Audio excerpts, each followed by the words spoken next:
کبھی آپسی اختلاف کا سبب ایسی چیز ہوتی ہے جس پر ہمارا دھیان نہیں ہوتا ہے، اور ان میں سے ایک چیز کیا ہے؟ صفوں کی درستگی.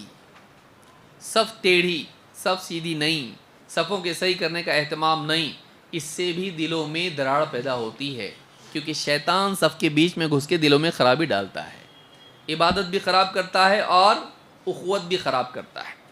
اللہ کے نبی صلی اللہ علیہ وسلم فرماتے ہیں لَتُسَوُّنَّ صُفُوفَكُمْ أَوْ لَيُخَالِفَنَّ اللَّهُ بَيْنَ وُجُوهِكُمْ، تمہیں چاہیے کہ تم اپنی صفوں کو صحیح کرو، ورنہ اللہ تعالیٰ تمہارے چہروں کو آپس میں اختلاف میں مبتلا کر دے گا.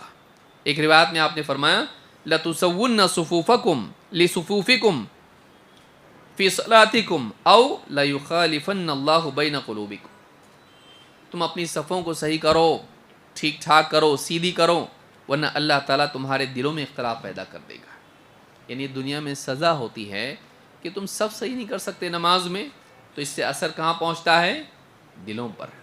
تو اختلاف کا یہ بھی ایک سبب ہے کہ ہم اپنی صفوں کو صحیح کرتے، تو صفوں کو نماز میں صحیح کرنا چاہیے، کوئی آگے کوئی پیچھے، فاصلے صفوں میں نہیں، بلکہ صفوں میں مل مل کے کھڑے ہونا چاہیے، کندھوں کو جوڑنا چاہیے، قدموں کو جوڑنا چاہیے، کوئی آگے نہیں کوئی پیچھے نہیں، ٹھیک سے سب بنانا.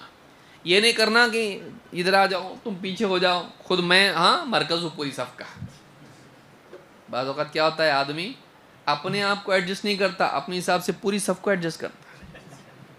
نہیں، آپ دیکھیں صف کیسی بننا چاہیے، اور سیدھی صف میں آپ پہلے اپنے آپ کو چیک کرو میں صحیح کھڑا کہ نہیں کھڑا.